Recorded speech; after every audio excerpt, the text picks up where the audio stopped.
የነ ክርስቲያኖ ሮላንዶ ዶስ ሳንቶስ አቬሮና የአንድሬ ሊዮኔል ሜሲ ልጆቻቸው የት ነው ያሉት? ምንድነው እየሰሩ ያሉት ብላችሁ ጥያቄ መጥቶባችሁ ያውቃል? ምክንያቱም ሁሉም ኳስ ተጫዋች ልጆቻቸው ኳስ ተጫዋች መሆን ነው ብዙዎቹ የሚፈልጉትና እስቲ የት ላይ ናቸው የሚለውን እንመልከት። በዚህ ዩቲዩብ ማይታወቅ መልኩ ታላቅነታቸውን በጊዜያቸው በደንብ አስታውቀዋል።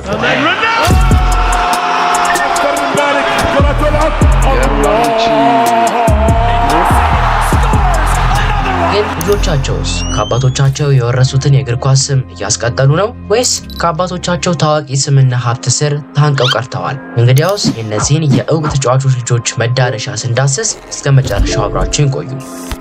እስኪ ጉዳዩን ከብራዚላዊው ኮከብ እንጀምር። ሮናልዲኒዮ በእግር ኳስ ታሪክ አስደናቂ አሻራ ነው ያሳረፈው።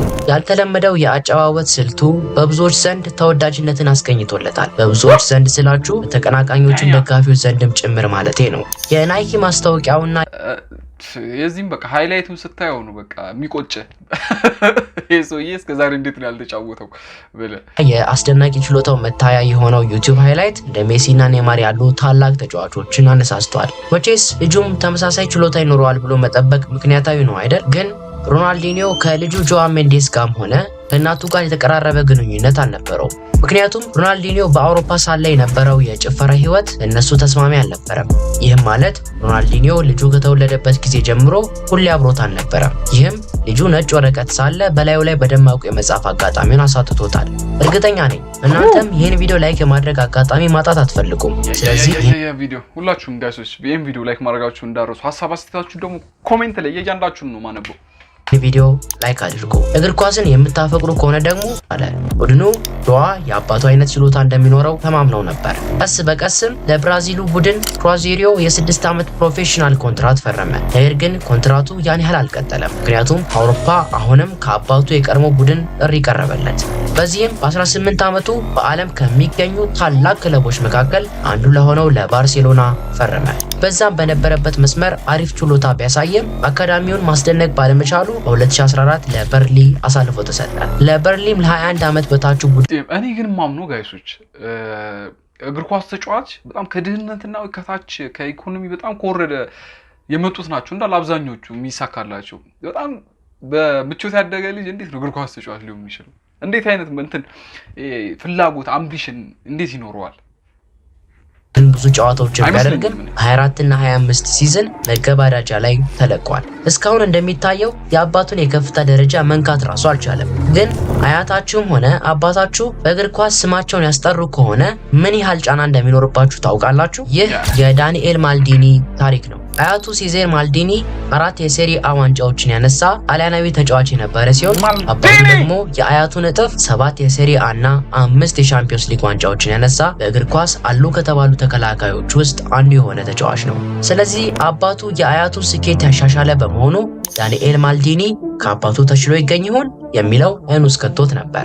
ወጣቱ ለኤሲ ሚላን የወጣቶች ቡድን በ2010 ስምምነት ከፈረመ በኋላ የቤተሰቦቹ መስመር መከተል ጀምሯል። ለ10 ዓመትም ከፈጋ በኋላ በ2020 ለኤሲ ሚላን ዋናው ክለብ መጠራት የቻለ ሲሆን 14 ጊዜ በሜዳው መጫወት ችሏል። በእርግጥ ከአባቱ በተለየ ማልዲኒ በአጥቂ መስመር ነው የሚጫወተው። ግን ደጋፊዎች አዲሱ ማልዲኒ ለኤሲ ሚላን ዋና መቀመጫ አግኝቶ ስኬታማ እንደሚሆን ገምተው ነበር። ነገር ግን ነገሮች እንደታሰቡት አልሄዱም። በዋናው ቡድን ከቆየ ከተወሰነ ዓመታት በኋላ ዳንኤል ከመስፈርቶቻቸው ጋር መስማማት ስላልቻለ በ2024 ለሞንዛ አሳልፎ ተሰጠ። ግን ዳንኤል እንደ አባቱና እንደ አያቱ የመሆኑን ህልም ሳያሳካ ወደ ኋላ መመለስ አልፈለገም። ለዛም ነው በሴሪአ ገራሚ ችሎታውን በማሳየት ከጊዜ በኋላ የ13 ሚሊዮን ዩሮ ኮንትራት ለአታላንታ የፈረመው። ወደ አታላንታም ከተቀላቀለ በኋላ ለጣሊያኑ ብሔራዊ ቡድን 5 ጊዜ መሳተፍ የቻለ ሲሆን ለሚቀጥሉት ጥቂት ዓመታት ቦታው ለማስጠበቅ ሰፊ ጊዜ ያለው ይመስላል። ገና በ20ዎቹ እድሜ ጋይሶች ይሄን አላቅም ነበር። የማልዲኒ ልጅ ምንም ታሪኩን ከነጭራሹ አላቅም ነበር። ውስጥም ስለሚገኝ ከዘመኑ አደገኛ አጥቂዎች ተርታ የመሰለፍ ጊዜና አቅሙ አለው።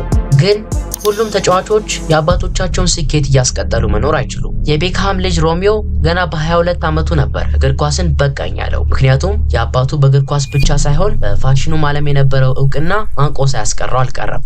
በካሜሮች በተከበበ ቤተሰብ ውስጥ መወለድ ሮሚዮ ለእግር ኳስ ያለውን ተነሳሽነት ቀንሶበታል። የአባቱ ስም ወደ አርሰናል የእግር ኳስ አካዳሚ በለጋ ዕድሜው እንዲገባ ቢያስችለውም የሮሚዮ ወረድ ያለ እንቅስቃሴ ከዓመት በኋላ ከአካዳሚው እንዲለቀቅ አድርጎታል። ግን ለ6 ዓመት ከእግር ኳስ ርቆ ከቆየ በኋላ ሮሚዮ ወደ እግር ኳስ መመለስ እንደሚፈልግ ገለጸ።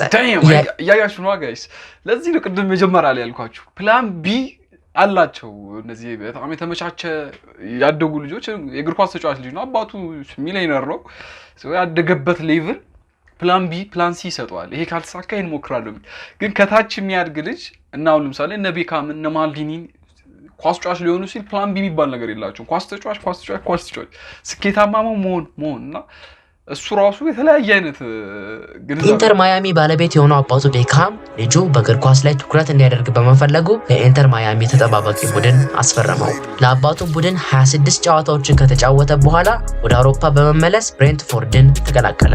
ለክለቡም የ22 እና 23ን የፕሪሚየር ሊግ የወጣቶች ዋንጫን ማንሳት የቻለ ሲሆን እስከ 23 እና 24 ሲዝን ድረስ ለእነርሱ መጫወት ቀጥሎ ነበር። ግን እንደ አባቱ ጥርት ያለ ስኬት ጥማት ስላልነበረው ለብሬንትፎርድ ዋና ቡድን መጠራት አልቻለም።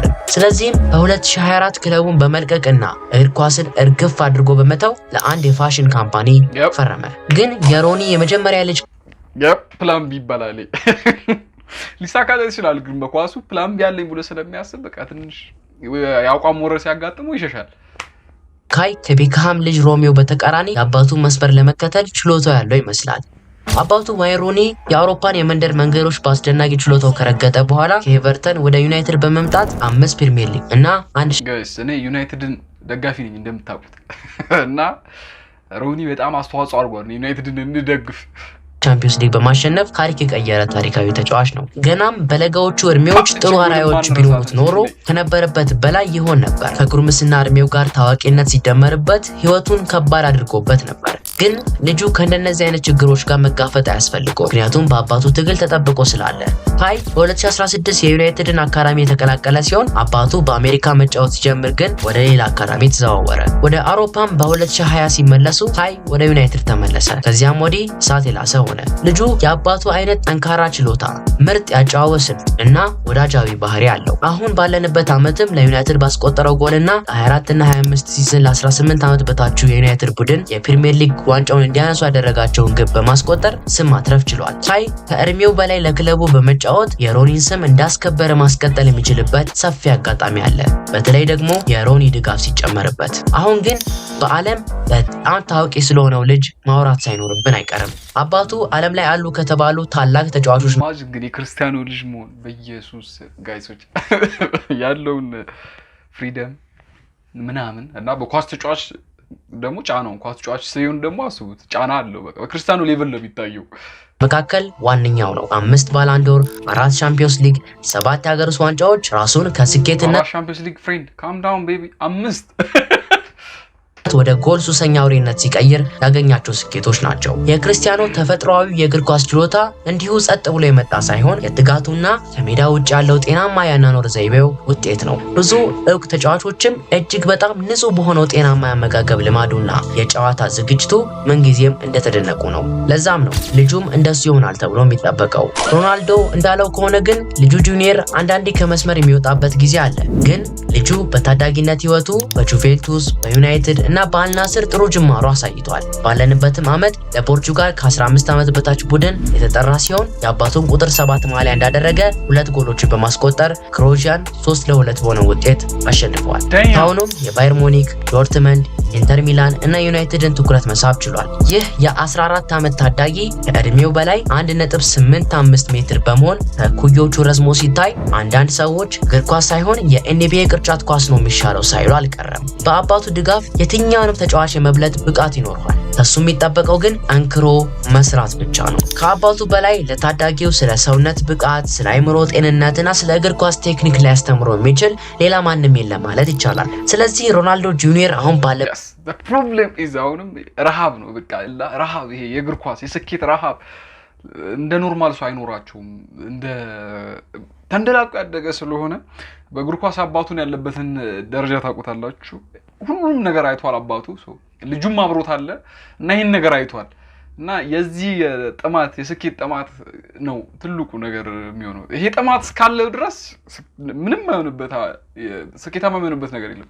በእንቅስቃሴ ከቀጠለ የእግር ኳሱ ማህበረሰብ እጁን ከፍቶ ለመቀበል ዝግጁ ነው። እንዴ ቀጣዩን ሮናልዶ በሜዳ ላይ መመልከት ማን ይጠላል? ነገር ግን ጁኒየር ማንም የማይተካው አራያ ቢኖረውም የኔይማር ልጅ ግን አዎ ምሳሌ ቢኖረውም የተጠቀመበት አይመስልም። ዳቪ ሉካ አባቱ ኔይማር በሜዳ ላይ በተጫዋቾች ላይ መጫወት የሚያስደስተው ውድ ተጫዋች ቢሆንም እንደ ሮናልዲኒዮ አይነት የጭፈራ ህይወት ስለሚያስደስተው ከሱ ርቆ ነበር የሚኖረው። ግን ከሮናልዲኒዮ በተለየ ኔይማር ልጁ ወደ አውሮፓ በማስመጣት ከሱ ጋር ጊዜ ያሳልፍ ነበር። ወደ ሳንቶስም ከተዛወረ በኋላ በሜዳው በጥቂቱም አንድ ላይ የታዩ ሲሆን ልጁ ከኳሱ ጋር ያለው ግንኙነት ብዙም ያስደንቅ አይደለም። መቼስ በአንድ ቪዲዮ ልጁ ልምድ የለውም ብለን መወሰን አንችልም አይደል? ግን አባቱ ሎጬ ሲያስገባበት እና ከኮርና እንደ አባቱ መጥቶ ጎል ለማስቆጠር ሲሞክርና ሲስት የሚያሳዩ ቪዲዮዎችም አሉ። በተጨማሪም የኔይማር ልጅ ዳቪ በእግር ኳስ ውስጥ ንቁ ተሳትፎም የለውም። ስለዚህ ኔይማር የእግር ኳስ ችሎታውን ለማውረስ ምናልባት ሌላ ወንድ ልጅ መጠበቅ ሳያስፈልገው አልቀረም። ስለዚህ ለኔይማር መልካም ምኞታችሁን ኮመንት ላይ መጻፍ እንዳትረሱ። ነገር ግን